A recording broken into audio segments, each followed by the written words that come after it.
Khamis. Thank you. Thank you. And if this is becoming a regular occurrence here, and I'm just reminded, in the past we talked about what could happen with our previous legislation, and I'm reminded of Newton, who gave us the third law of motion. For every action, there's an equal reaction. We've taken a lot of actions to regulate property providers in the last couple of years. We've already, for example, told owners that they cannot make more than a 5% increase in any single year, limiting their income. That had a reaction. I think the reaction was people wanted to dispose of their properties, sell their properties, do things to get out of the business. We've told them that they must comply with a whole lot of new bureaucracy, which is the tenant registry. Still hasn't come to fruition yet, but again, making it much harder to be in business in their line of business. We've increased their inspections and penalized them with higher fees.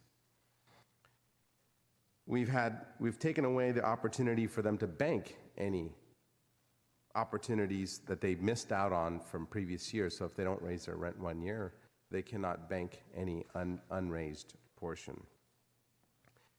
What's really clear to me is that there's going to be reactions to whatever we get done tonight. And are we willing to live with these reactions? And I've warned about these reactions. If you can go back to my testimony when I said people will bulldoze units, and of course we had the reserve happen almost within months of that happening. We've had other projects too that are on a smaller scale, and I see more and more of that potentially happening in the future. When we keep going after the same 45,000 or 44,000 or so land property providers who are already regulated, and these restrictions only apply to those. And I want to make sure that everybody's clear. There's a lot of misinformation about who owns what percentages and people that live out of town. Yeah, if you count the number of units, the 140,000 units that we have in the city, yes, Irvine owns thousands. There's big corporations that do own this. But when it comes to these 44,000 units that are already rent controlled, they're owned by mostly mom and pop owners. And those are the people that we keep regulating and trying to drive out of business or forcing them to sell their businesses to large companies that can afford our bureaucracy. I think it's even disingenuous to imply that these people all live out of town. I'm in an area that has a lot of these units in it, by Oak Ridge Mall, by Hoffman Viamonte, by Snell, and I see these people. They're not these greedy, onerous monsters that they're being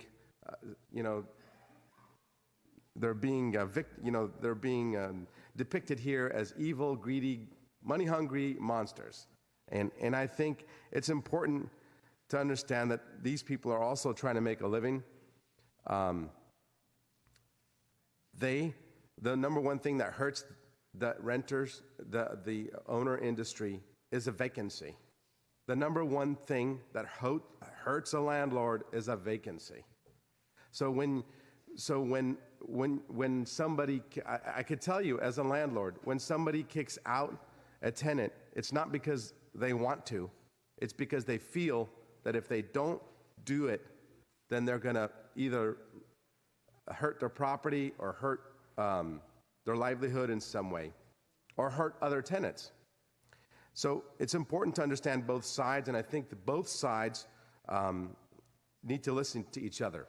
And I've had a chance to listen to both sides today, and I know that landlords or the property owners here are not free of being guilty of doing some unscrupulous activities. But I think that a lot of these activities are results of our reactions to some of the legislation that we've been pushing forward over the last year and a half. Now, Jackie herself, just a few minutes ago, said that she didn't have enough staff to enforce existing laws. And now we're supposedly going to enforce all these new activities with 5 new staff members. Is that correct?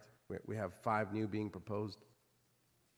Yes, but we only had 3 staff people proposed for the tenant protection ordinance that we were recommending originally. We would actually revise our staffing level down because we needed staffing to help enroll people into the tenant protection program. In this case, if everyone's enrolled, then really what we would need is a different staffing plan, one that focuses on education. So the alternative of providing just cause for everyone actually saves money. Well, and quite frankly,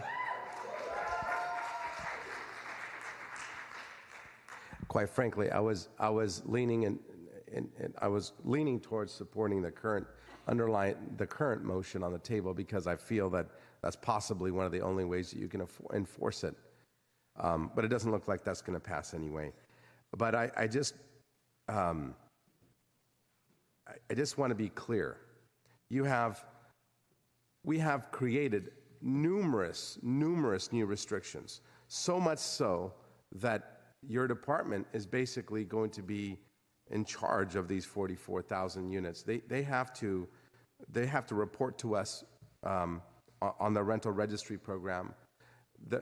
And some of the stuff that we're going to talk about especially some of this onerous stuff that's coming up on the Ellis Act, if all of that's being implemented, they basically have to come to your department just so they don't get in trouble with many of the minutia that's in place. What if I don't know that one of my tenants is 62 years old, or I don't know. Maybe they don't know.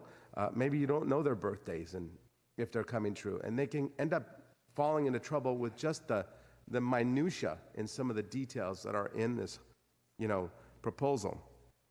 So I feel like we're unjustly going after these folks when we should be concentrating on the nearly $1 billion that's going to come our way. We have Measure A that passed. San Jose is the largest city in the county, and we should expect some money to be coming. And I think your department should be ramping up to provide new rental housing to be built. I think we should be concentrating on creating housing. And none of this is going to create one single unit. Nothing that we're doing here tonight, nothing is going to create a single unit. And that's the real underlined problem that we have in our city. And unless we start working on making it easier to develop properties, especially on transit corridors, perhaps convert some of these units that are dilapidated, densify them, make them capable of housing more people, then we're never going to solve our problems. My biggest fear is what we're trying to achieve today will actually achieve the opposite of what we're trying to achieve. There's some reactions that are possible here, and these are just a few of the reactions that I think of when I'm thinking about what could happen in our city as a result of our new legislation. I think the landowners, the property owners, might be tempted to say, well, it's too hard to do business here. Let me sell to a big corporation that has a nice staff that can handle all these new regulations, that has a legal staff on board, and let me just sell it to them. Is that what we want? Do we want our mom and pop businesses out of business? They could continue to evict people and follow our laws and bulldoze their properties. Of course, that could still happen. They could stop fixing their buildings. Why fix up something that you're going to lose money on? They could stop renting to vulnerable communities. Now, I am a landlord, and if it's going to be harder for me to evict a problem tenant, then I am going to vet that tenant a lot better. I want to make sure that that tenant is somebody that I would trust with every last penny that I own. So it might be harder. One of the unintended reactions could be that it's harder for people with low income to rent these properties anymore. It'll be harder for them to pass credit checks. It might get harder for them to apply.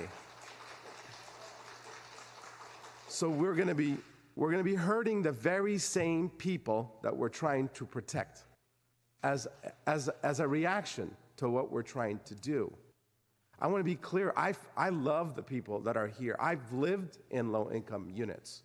I know what it's like to live on low income. My parents, when we first came to this country, we had to sign up for one of these 44,000 units. And had it not been for a landlord who took us in because we didn't have any credit, we wouldn't have had a house. Will property owners do a lot more checking before they rent to anybody new? That is something that we should be considering before we make these decisions. This might even put a chill on the development community wanting to invest in San Jose and increase the housing complex too. And I don't know what a developer looks at, but when you see extremely tight regulations, it kind of scares investors away. And I'm thinking, why would you invest in building housing in a place that won't allow people to be evicted if they're bad? And lastly, I actually oversee a neighborhood, and if I can get some quiet here. Please, no comments during the dialogue. We are hearing you. Certainly you can display signs, but we don't want to hear hissing, booing, cheering, anything. We need to have a dialogue. Thank you. Lastly, I oversee a community that I've been working very hard to make sure that the tenants have all the rights in their communities. I've been working in an area where people have felt that they had no power over gangs, crime, and I've been working very hard to make sure that these folks are empowered with the Safe Neighborhoods program and other things. We've been working so hard on getting these people to be comfortable to report crime. And if they don't feel that their reporting is going to lead to an eviction of the problem, then we're going to go backwards and make that neighborhood less safe. People are going to report less times, and we're going to have higher increases in crime. These are the reactions that I'm afraid of. Now, you know, I've said my piece. I don't think, obviously, I don't know that I think all my colleagues are well-intentioned. Everybody who's here is absolutely well-intentioned. We all want to do the right thing for the people that we represent. But I'm looking at the long run, the long picture. It's going to take us a couple of years. We're going to make our decision today. A couple of years from now, we'll really find out how crime is going up, going down. Are tenants are they more empowered or are they less empowered? Are builders flocking to San Jose? We won't really know that. Some of us will be out of office, and so we won't really get the results. But I take things really seriously before I make a decision, and these are the consequences that I've thought of that could happen here. The last time I made predictions, they started coming true, and I'm hoping that these things don't come true. This just cause may not be the end all, but in combination with all the other stuff that we're doing, I think makes it really difficult for our property providers to stay in business. And I'm hoping that at least we can give them a year to vet a tenant. It takes a long time. It took me a long time to find out my tenant wasn't really taking care of my house when we had a flood in our house. It took more than a year, actually. It took me a little over 13 months to find out that he really wasn't taking care of the house. He wasn't shutting off the pipes even when he was away from home. Sometimes it takes a while for a property owner, and I think the least we could do is support the current memo, a current proposal. We will have just cause, but at least we'll give the property owners a fighting chance to understand who they're renting to. And so, although I'm even reluctant to vote for this, but I think it's better than the underlying motion, which is a 0 grace period, and I would not be supporting that.